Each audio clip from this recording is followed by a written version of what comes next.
In the address of President Jacob Zuma, he indicated a strong requirement for reform, particularly of the Security Council of the United Nations. He mentioned 2 permanent seats and 5 non-permanent seats. Can you tell us a bit why we need to reform this institution? This institution is almost 67 years old, am I right? We are stuck now in many other international conflicts and disputes. We are stuck with the permanent members of the Security Council who can't agree on pertinent issues that are about resolving the crisis or conflicts, which is the primary objective of setting up this institution. They have a crisis of confidence, actually, if not a deficiency thereof. Because while we're supposed to be championing democracy, inclusivity, this is just one institution that has not adhered to that. When they were formed in 1945, not a single African country was independent. We now have 54 member states that are not represented at all, and 70% of the issues that get discussed on the table of the Security Council are about us without us. What President Zuma was saying is what all African leaders agree upon, that it's about time that Africans and African states need to be represented. We have tried working on this by bringing the United Nations Security Council to look at working closer with regional organizations, with us from Africa, like your Peace and Security Council of the AU. And that's why President Zuma championed the Resolution 2033, which was passed unanimously in January 2012 when we presided over the Security Council. So this is not a South African matter alone. It's a matter that from Cape to Cairo we are saying, hey, it's about time. Now, people who maybe know this diplomatic dance say, can these Africans then come out and pronounce who should be these 2 permanent members and who then get the rotating seats? Why are we already being made to be at loggerheads with each other on the seats that don't exist as yet? Africans are saying, all of them, 2 permanent members on the Security Council and 5 rotating. This is a proposal that we're putting on the table to move forward the reforms. The reforms debate has been going on for almost 20 years now. So why are you making us already to start choosing and fighting over the seats when the seats don't exist? Can we first get that? And Africans have proven through the elections run democratically, through a secret ballot, that we are very much able to run democratic processes. Here's the thing, Madam Minister. A lot of people would say, why should Africa be represented?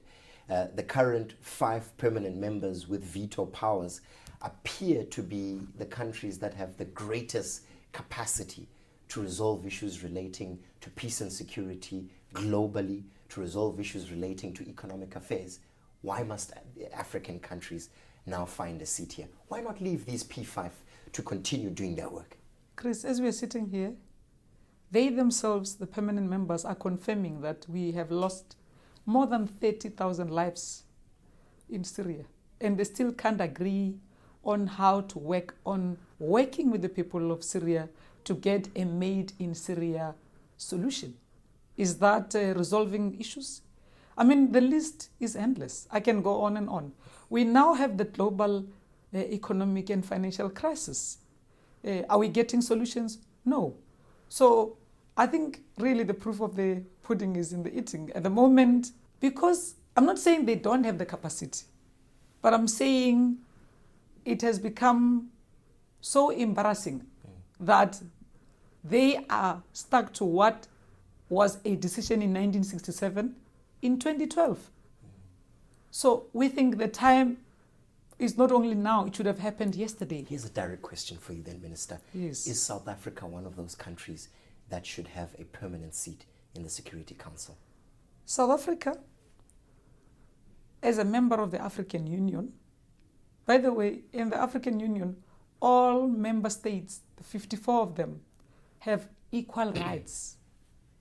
So any member state of the 54 can lift a hand and say, I'm available, and then be elected. Is South Africa lifting South its hand? Africa is one of the 54 countries that has got all the rights. Will South Africa be one of the countries that has South Africa, that ability to have South a permanent Africa, South Africa is a member of the African Union and has equal rights with all the African states. If African states say, South Africa, lift your hand, because we do things through consultation. If we are requested, we will definitely avail ourselves. The Nigerians, your counterparts, seem to have lifted their hand. They seem to be quite keen to find a permanent role in the Security Council. Would you object to this? We will object to no single African country lifting her up to want to contribute to world peace and security. Yes. But the Nigerians at times have criticized South Africa and said, in reality, South Africa doesn't really represent what they describe as an authentic African value system, and therefore cannot, at the highest international level, represent Africa. What would your response to that I've be? had a privilege to sit in a bilateral meeting between President Zuma and President Jonathan, and it was a very, very cordial meeting that recommended the two nations to work together because of the passion that both countries have for peace and security and development on the continent. What gets said by the Chris's out there in the media is one matter. But in the meetings that I'm privileged to sit in, I hear positive outlook on how we should be working together and how we'll continue working together. Now, and we have an opportunity now also to work together in the African Union Commission, because the Commissioner for Political Affairs is a lady from Nigeria. So we will continue to look and work for this positivity that comes with this partnership.